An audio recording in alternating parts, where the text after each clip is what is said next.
Hello viewers, welcome to success Pratigya. हम लोग घटना चक्र की करंट अफेयर्स की मैगज़ीन कवर कर रहे हैं। ये नवंबर मंथ की मैगज़ीन है। इसके पहले पार्ट 1 में हमने नेशनल करंट अफेयर्स और पार्ट 2 में इंटरनेशनल करंट अफेयर्स को कवर किया था। ये पार्ट 3 है और इसमें जो सेक्शन हम लेने वाले हैं वो है इकोनॉमी। तो वीडियो शुरू करते हैं। फर्स्ट न्यूज़ है global innovation index 2022। India for the first time made it to the top 40 countries at the global innovation index. तो ये हमारे लिए इम्पॉर्टेंट हो जाता है कि इंडिया ने फर्स्ट टाइम टॉप 40 में जगह बनाई है और इंडिया के रैंक भी है 40। इंडिया के साथ एक और कंट्री ने टॉप 40 में फर्स्ट टाइम जगह बनाई है, वो है टर्की। ठीक है, तो नेक्स्ट इंपॉर्टेंट जो पॉइंट है वो है टाइटल। टाइटल है what is the future of innovation driven growth. What is the future of innovation driven growth. Publish कौन करता है? पब्लिश करता है world intellectual property organisation.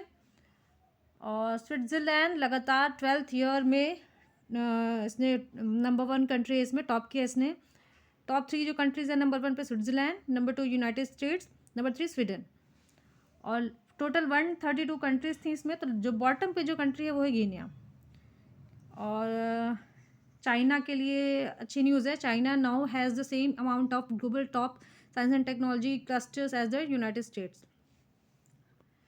Okay, in the GII 2022, 26 countries are outperforming on innovation relative to their development, including newcomers newcomers कौन से? Indonesia, Uzbekistan and Pakistan.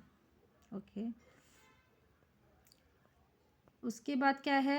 हाँ, ये important है कि इंडिया की जो रैंक है इम्प्रूव हुई है पिछले साल से। लास्ट ईयर इसकी जो रैंक थी यानी कि 2021 में थी 46 और दिस ईयर 2022 में इंडिया की रैंक है 48। इसका मतलब इम्प्रूवमेंट है, तो ये डेटा इंपॉर्टेंट है हमारे लिए। उसके बाद देखते हैं, और जो अलग अलग जोग्राफिकल रीजन में जो रैंकिंग है उसमें है सेंट्रल एंड साउदर्न एशिया में। जो अगर क्वेश्चन आता है सेंट्रल एंड साउदर्न एशिया में नंबर 1 कौन सा है, तो वो है इंडिया। अब देखते हैं what is global innovation index. तो इम्पॉर्टेंट ये है कि the index was started in 2007 by INSEAD. तो स्टार्ट किया गया था इंसीड के द्वारा 2007 में, और ईयर 2021 से इसको पब्लिश कर रहा है वर्ल्ड इंटेलेक्चुअल प्रॉपर्टी ऑर्गेनाइजेशन। और इसमें 2 सब इंडिसेस लिए जाते हैं, इनोवेशन इनपुट सब इंडेक्स और दूसरा है इनोवेशन आउटपुट सब इंडेक्स। इसके बाद ये वाला जो बॉक्स है हमारे लिए इंपॉर्टेंट है कि इसमें अलग अलग स्कीम्स हैं, शॉर्ट फॉर्म है। और एग्ज़ाम्स में जो आजकल पैटर्न रहा है कि जो गवर्नमेंट की स्कीम्स हैं उसका फुल फॉर्म पूछ लिया जाता है, तो ये हमें याद रखना बहुत ज़रूरी है।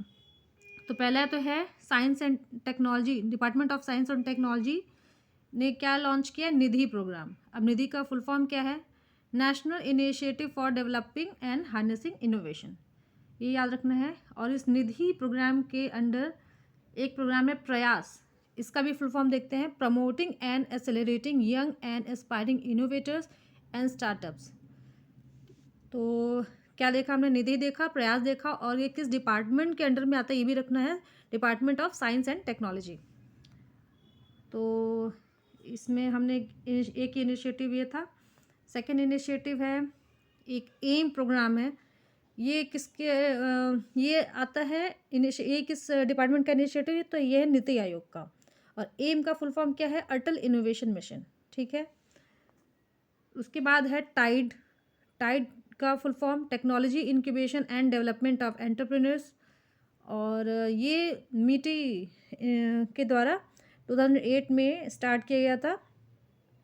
Okay, ministry of electronics and information technology. Okay, और एक टाइड 2.0 स्कीम भी आ चुकी है, तो इसलिए टाइड का फुल फॉर्म तो याद ही रखना होगा, technology incubation and development of entrepreneurs. और इसके बाद है biotechnology industry research assistant council, a public sector undertaking of department of biotechnology has been promoting incubators in biotechnology sector. तो ये डिफरेंट जो इनिशिएटिव्स हैं गवर्नमेंट ऑफ इंडिया के द्वारा, ये कौन कौन से इनिशिएटिव हैं, कौन कौन से प्रोग्राम्स हैं, उनका फुल फॉर्म प्लस कौन सी डिपार्टमेंट इसको ऑपरेट कर रहे हैं, ये हमें याद रखना होगा। अब आगे बढ़ते हैं, लीड सर्वे। ठीक है, तो इसको भी याद रख लीजिएगा, logistics erase across different states. आइए देखते हैं, India invasion a $2 trillion export figure by 2030। Okay, तो एक तो ये याद रखना है डेटा कि एक्सपोर्ट का फिगर कितना है हमारा, जो टारगेट है तो $2 ट्रिलियन का है। कब तक के लिए है? तो ईयर 2030 के लिए है। ठीक है, और आगे देखते हैं। तो ये पब्लिश कौन करता है? DPIIT। तो क्या है ये? Department for promotion of industry and internal trade, ये इसका फुल फॉर्म होगा DPIIT का। और कौन पब्लिश कर रहा है? Ministry of commerce and industry. और 3 पिलर्स पे ये बेस्ड है: infrastructure, services, operating and regulating environment. और इसमें क्या हुआ है कि जो स्टेट्स हैं इंडिया के, उनको 4 कैटेगरी में बांटा गया है: landlocked, coastal, north eastern region और यूनियन टेरिटरीज। और फर्दर इन स्टेट्स को 3 सब कैटेगरीज में बांटा गया है: अचीवर्स के, द फास्ट मूवर्स के और एस्पायरर्स के। तो ये एक बॉक्स है, इसको आप देख लीजिएगा। तो total 15 states and union territories हैं लैंडलॉक में, और सॉरी अचीवर्स के अंदर, और 15 स्टेट्स और यूनियन टेरिटरीज भी हैं एस्पायरर्स के अंदर। ठीक है, तो अचीवर्स में 15, एस्पायरर में 15। और यूपी का जो पोजीशन है, यूपी किस में है? एक तो लैंडलॉक है ये स्टेट, और अचीवर्स में आता है ये।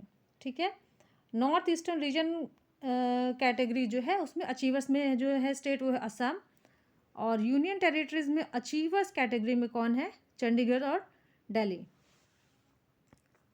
और क्या है? National logistics policy. On 17 September 2022 prime minister Shri Narendra Modi launch the national logistics policy at Vigyan Bhawan, new Delhi. तो कहाँ लॉन्च किया था? विज्ञान भवन, न्यू दिल्ली में। टारगेट्स क्या हैं? Reduced cost of logistics in India to be comparable to global benchmark by 2030। तो टारगेट ईयर क्या है? 2030। और इंडिया को 2030 के अंदर टॉप 25 कंट्रीज़ के अंदर लाना है, जो लॉजिस्टिक्स परफॉर्मेंस इंडेक्स रैंकिंग है उसके अंदर।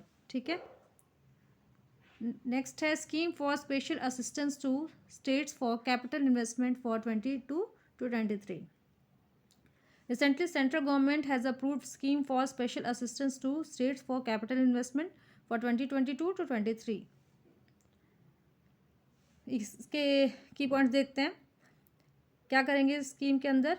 Under this scheme financial assistance will be provided to the state government in the form of a 50-year interest free loan for capital investment project. तो 50 years के लिए जो लोन प्रोवाइड किया जाएगा वो इंटरेस्ट फ्री होगा। ठीक है, तो ये 50 ईयर्स के लिए होगा, ये याद रखना है। और जो टोटल फाइनेंशियल असिस्टेंस देने जाने वाले हैं, मतलब दिया जाएगा, वो होगा ₹1 लाख करोड़ का। तो ये 2 फिगर याद रखना पड़ेगा कि असिस्टेंट जो दिया जाएगा वो टोटल 1 लाख करोड़ का होगा, और 50 ईयर्स के लिए इंटरेस्ट फ्री लोन दे रहे हैं। और ये जो स्कीम है टोटल 7 पार्ट्स में रन करेगी। ठीक है, अभी ये अलग अलग पार्ट्स के बारे में लिखा हुआ है, आप पढ़ लीजिएगा इसमें अगर। और कैपिटल एक्सपेंडिचर है क्या, ये देखते हैं। Capital expenditure is the money spend by the government of the development of machinery, equipment, building, health facilities, education etcetera. और क्या आता है कि लोन पेमेंट जो गवर्नमेंट करती है वो भी कैपिटल एक्सपेंडिचर के अंदर आता है। और क्या आता है? तो फिक्स्ड एसेट अक्वायर करने, जो फिक्स्ड एसेट मतलब लैंड्स है, investment by the government that gives profit और डिविडेंड इन फ्यूचर। तो फिक्स्ड एसेट को अक्वायर करने में जो एक्सपेंडिचर होता है वो भी कैपिटल एक्सपेंडिचर है। ट्रेड एंड डेवलपमेंट रिपोर्ट 2022, ये देखते हैं। According to recently release trade and development report 2022, monetary and physical policy changes in developed countries run the risk of bringing about a global recession and protracted stagnation. This will result in more harm being done than during the 2008 financial crisis and the 2022 COVID-19 shock combined. तो इस report के according जो word है वो recession में जाने वाला है और जो कि प्रीवियस ईयर से ज़्यादा सीवियर होने वाला है। और इसके लिए ओनली रिस्पॉन्सिबल रीज़न तो नहीं है, बट मेजर रीज़न क्या है, तो ये जो डेवलप्ड कंट्रीज़ की जो मॉनेटरी एंड फिस्कल पॉलिसी है उनकी वजह से रिसेशन का खतरा ज़्यादा हो रहा है। तो थीम क्या थी? थीम थी development prospects in a fractured world, global disorder and regional responses. और रिलीज़ कौन करता है? United Nations conference on trade and development, UNCTAD इसको या UNCTAD शॉर्ट में बोल सकते हैं। और कहाँ रिलीज़ किया गया था? जिनेवा, स्विट्ज़रलैंड में। इसका की फाइंडिंग क्या है? तो इसमें वर्ल्ड का इकोनॉमिक ग्रोथ रेट है वो 2.5% रहेगा 2022 में, और 2.2% रहेगा 2023 में।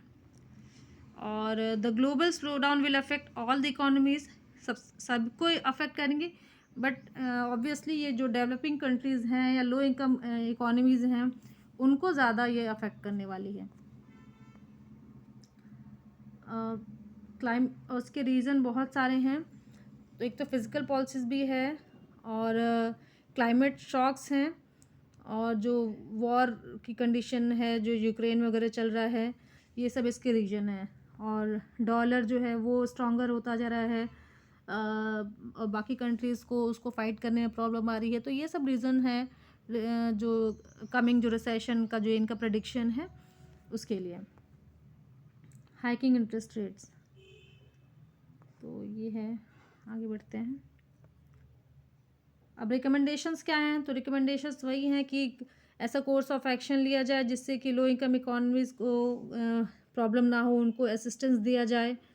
और इन्होंने बोला है कि जो एडवांस्ड इकोनॉमीज़ हैं वो अपनी पॉलिसीज़ को इतनी टाइटन ना करें वो कि वहाँ मोनोपोली हो जाए, और फेयर प्ले का चांस मिलना चाहिए जो लो इनकम कंट्रीज़ हैं, डेवलपिंग कंट्रीज़ हैं, उनको भी। अब UNCTAD के बारे में दिया हुआ है कि ये इस्टेब्लिश किया गया था 1964 में। हेडक्वार्टर इसका है Geneva, Switzerland. Number of members 90। और इन 1981 the trade and development report was introduced. उसके बाद है foreign direct product rule, FDPR। Full form याद रख लीजिएगा, FDPR का फुल फॉर्म क्या है? Foreign direct product rule. तो ये अभी रिसेंटली US गवर्नमेंट ने अप्लाई किया था, किसके अगेंस्ट? तो चाइना के अगेंस्ट। किसके अगेंस्ट? चाइना के अगेंस्ट। ठीक है। First introduce in 1959, introduce by US government. और इसका टाइप क्या है? It is a type of trade control mechanism for US technologies. इसके की पॉइंट देखते हैं। FDPR अप्लाई करने से क्या होता है? The imposition of the FDPR would prevent companies including those operating outside American soil from selling certain products that were produced using American technology to Chinese consumers without the US government's permission.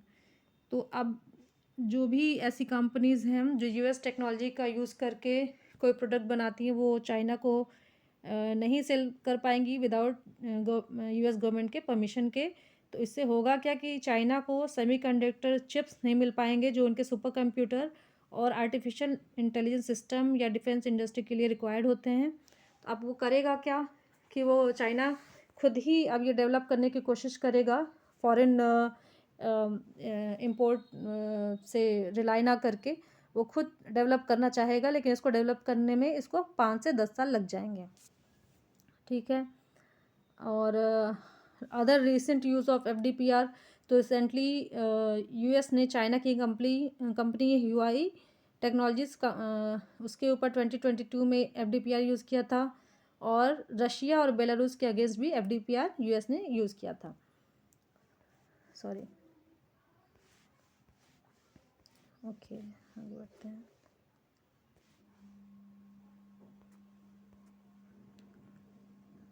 और ये आगे देखते हैं। Credit guarantee scheme for startups, CGSS। According to Economic Survey 21 to 22, India has become the third largest startup ecosystem in the world after the US and China. तो good news for India कि third largest economy बन गया है, startup ecosystem बन गया, sorry, US और China के बाद। और इसको किसने पब्लिश किया? तो ये है department for promotion of industry and internal trade, यानी कि DPIIT, और इसी ने इसको नोटिफाई किया था अबाउट द CGSS। इसका ऑब्जेक्टिव क्या है? Mobilising domestic capital for Indian startups, CGSS will complement the existing scheme. और इसके प्रोविजंस क्या होंगे? तो इसमें जो नए स्टार्टअप्स हैं उनको फंडिंग में प्रॉब्लम ना आए, उसको क्रेडिट गारंटी मिल सके, इसके लिए है ये प्रोविज़न। ठीक है, तो इसमें जो मैक्सिमम ट्रांजैक्शन दो तरह से ये रन करेगी, ये कवर जो है क्रेडिट गारंटी कवर है वो दो तरह से रन करेगी। एक तो ट्रांजैक्शन बेस्ड कवर होगी और एक अम्ब्रेला बेस्ड गारंटी कवर होगी। जो ट्रांजैक्शन बेस्ड कवर होता है वो बैंकिंग और NBFCs के द्वारा जो क्रेडिट दी जाती है उसको ये कवर करता है। और अम्ब्रेला बेस्ड गारंटी कवर है वो वेंचर डेब्ट फंड रजिस्टर्ड अंडर AIF के द्वारा ये कवर दिया जाता है, जिसमें कि दोनों ही केसेस में जो मैक्सिमम जो लिमिट है वो है 10 करोड़ रुपए का है। ठीक है, तो इसमें हमें क्या जो तो ये याद रखिएगा कि ट्रांजैक्शन बेस्ड कवर है ये बैंकिंग सेक्टर के ऊपर, इसमें बैंकिंग सेक्टर इन्वॉल्व है। और अम्ब्रेला बेस्ड गारंटी कवर है उसमें कौन है? AIF इन्वॉल्व है। ठीक है, और मैक्सिमम जो लिमिट है इसकी वो 10 करोड़ रुपीज़ की है। तो बेसिकली इसमें ट्रांजैक्शन बेस्ड कवर होते हैं, इसमें इंडिविजुअल बोरोवर्स हो सकते हैं, लेकिन अम्ब्रेला बेस्ड गारंटी कवर में एक पूल ऑफ इन्वेस्टर्स होते हैं। ठीक है, जैसे मान लो किसी को 1 करोड़ दिया, किसी को 2 करोड़ दिया, 3 करोड़, ऐसे करके एक पूल बनता है बोरोवर्स का। और लोन कौन देगा? शेड्यूल्ड कमर्शियल बैंक देंगे, नॉन बैंकिंग फाइनेंशियल कंपनीज जो कि अभी हमने देखा था कि 2 पार्ट में रन करा था। तो ट्रांजैक्शन बेस्ड कवर के लिए कौन है? तो ये कौन? शेड्यूल्ड कमर्शियल बैंक है, नॉन बैंकिंग फाइनेंशियल कंपनीज हैं। और उसके बाद अम्ब्रेला बेस्ड कवर के लिए ये थर्ड पॉइंट है, alternative investment fund registered with security and exchange board of India, that is SEBI।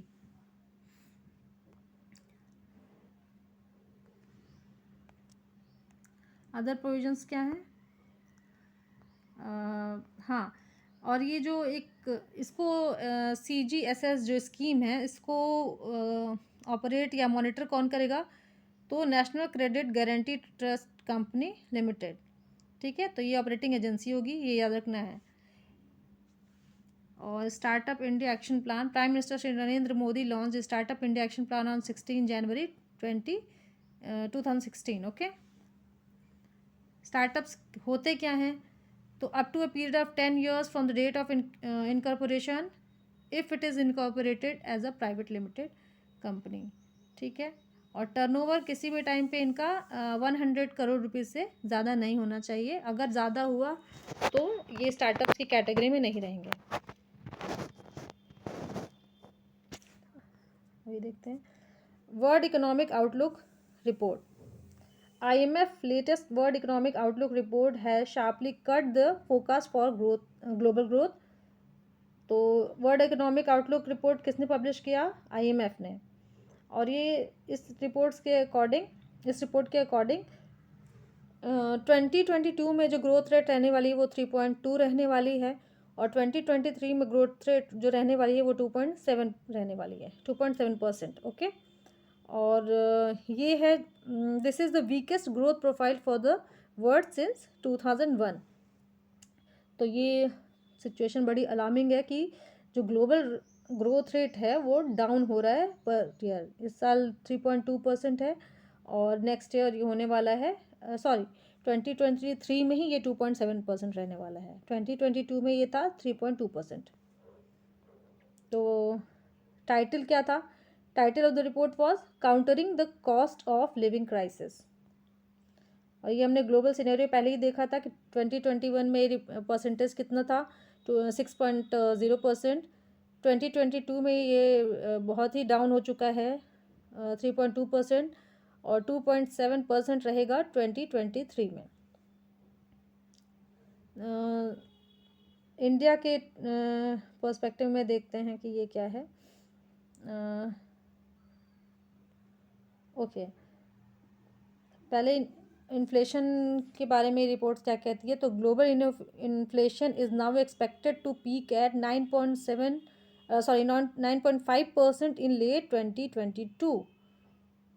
It is expected to remain elevated for longer than previously imagined and is likely to decrease to 4.1% only by 2024.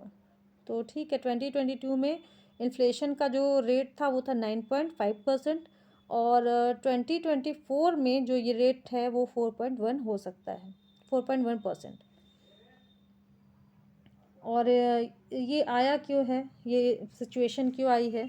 तो again ये जो है, जो developed countries हैं उनकी जो policy है, fiscal policy है, उसकी वजह से आई है, क्योंकि वो अपना इंटरेस्ट रेट बहुत ज़्यादा बढ़ाते हैं। Bank of England was trying to raise interest rate to contain historically high inflation.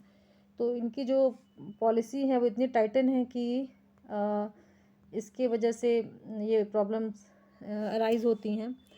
और स्ट्रॉन्गर यूएस डॉलर भी इसका एक रीजन है, ठीक है। और थर्ड है, जो वॉर हो रही है यूक्रेन में, वो इसके लिए रिस्पॉन्सिबल है। तो जो रीज़न है वो है tightening stronger dollar, tightening for monetary and physical policies of developed countries, और the war in Ukraine. India के केस में देखते हैं कि इंडिया का at first glance India appear better placed, India's GDP growth rate is better and inflation is not as high. Our current fiscal, the India is projected to grow at 6.8% in the current fiscal year, following 8.7% growth in the fiscal year that ended March 31. और CPI पे जो rate है IMF के द्वारा वो है 6.9% है this year and 5.1% next year. और the threat to India comes from at least 4 sources. तो इंडिया में जो इन्फ्लेशन का जो थ्रेट आया है वो 4 रीजन की वजह से है। वो रीजन्स है, मतलब 4 कॉजेज़ बोल सकते हैं। वो क्या है, higher crude oil and fertilisers prices, global slow down, a stronger dollar, the low demand. Okay, और IMF के बारे में देख लेते हैं। The formation of IMF was initiated in 1944 at the Bretton Woods conference. तो इनिशिएट कब किया गया, 1944 में, और ये ऑपरेशन में कब आए, वो 1945 में। टोटल नंबर ऑफ मेंबर्स है 190 और हेडक्वार्टर इसका Washington DC। Nobel prize in economics किसे मिला है, 3 अमेरिकन इकोनॉमिस्ट को मिला है। वो कौन है, Ben S Bernanke, Douglas W Diamond and Philip H Dybvig. Ben S Bernanke, Douglas W Diamond, Philip H Dybvig. और टाइटल क्या था, our understanding of the role of banks in the economy particularly during financial crisis. तो ये इनके बारे में दिया गया है कि इन्होंने क्या क्या काम किया है, इनके अचीवमेंट्स क्या हैं। और about Nobel prize in economics देख लेते हैं। सबसे पहले 1968 में सेवरेस रिक्स बैंक ने इसको स्टार्ट किया था। First prize in economic science was awarded to Ragnar Frisch and Jan Tinbergen in 1969। तो ये 2 नाम याद रखना है कि सबसे पहले स्टार्ट किसने किया था, सेवरेस रिक्स बैंक ने स्टार्ट किया था। फर्स्ट प्राइज़ जो मिला था वो रैगनर फ्रिस्ट और जैन टिम्बर्गन को मिला था। और इस साल किसे मिला है, ये नाम तीनों याद रखिएगा, Ben S Bernanke, Douglas W Diamond, Philip H डिविग।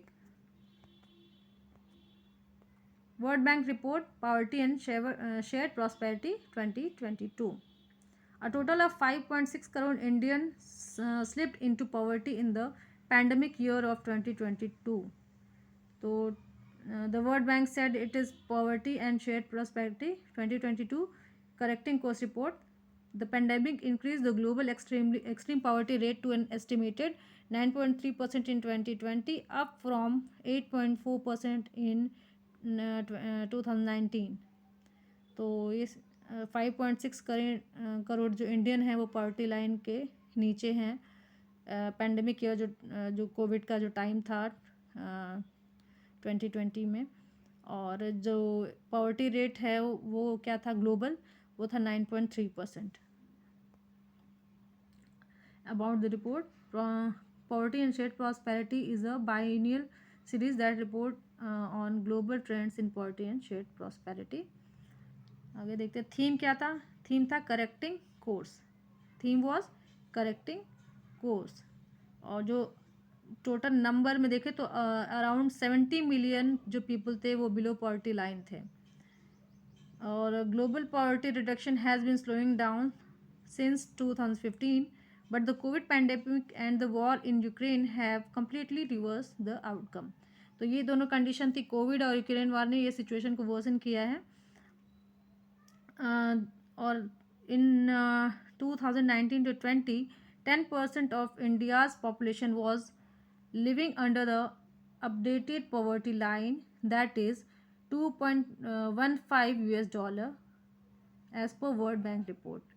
Rural areas में 12% जो पॉपुलेशन है वो पॉवर्टी लाइन के नीचे है, और अर्बन में 6% जो पॉपुलेशन है वो बिलो पॉवर्टी लाइन है। और अपडेटेड अप्रोच क्या है, तो पहले जो पॉवर्टी लाइन के लिए जो क्राइटेरिया था वो $1.90 था, और अपडेट करके उसे $2.15 कर दिया गया है। Digital banking units. In union budget speech for 22 to 23, the finance minister announced setting up the 75 digital bank units in 75 districts in commemorates our country's 75 years of independence. तो टोटल कितने डिजिटल बैंकिंग यूनिट्स बनने वाले हैं 75 इन 75 districts. ठीक है, और ये DBUs हैं क्या, to ensure financial inclusion bank are opening specialised branches to deliver digital banking products and services. These paperless branches are called digital banking units. So the DBUs will enable those who do not have ICT infrastructure to access banking services digitally. तो basically financial inclusion को बढ़ावा देने के लिए government का ये initiative है कि जो ब्रांचेस होंगे वो पेपरलेस होंगे, और ये 24/7 वर्क करेगा, क्योंकि ये सेल्फ सर्विस के बेसिस पे होगा। तो उसमें आप बिना बैंक गए ही अपने जो बैंकिंग एक्टिविटीज़ हैं, लाइक चेक के लिए है, DD के लिए है, या फिर लोन के लिए है, जो पेपर वर्क होता है वो आपका डिजिटली हो जाएगा, और आप सेल्फ ऑपरेट कर रहे हैं तो आपको 24 घंटे कभी भी अवेलेबल है ये सर्विसेज। तो ये हाँ, they will provide banking services including cash deposits and withdrawal 24/7। ठीक है, it will help in providing digital financial literacy and create awareness for adopting digital banking. और ये जो डिजिटल बैंकिंग यूनिट्स हैं तो ये कौन ऑपरेट करेगा, तो ये शेड्यूल्ड कमर्शियल बैंक्स करेंगे, और जो नहीं करेंगे वो है RRBs, लोकल एरिया बैंक्स, और आपके NBFCs हैं, वो डिजिटल बैंक यूनिट्स ऑपरेट नहीं कर पाएंगे। ठीक है, तो ये हो गया वीडियो कंप्लीट यहाँ पे। अगर आपको वीडियो पसंद आए हो तो प्लीज़ लाइक करें, सब्सक्राइब करना ना भूलें चैनल को, क्योंकि आपका सब्सक्रिप्शन हमारे लिए बहुत ज़रूरी है। Thank you.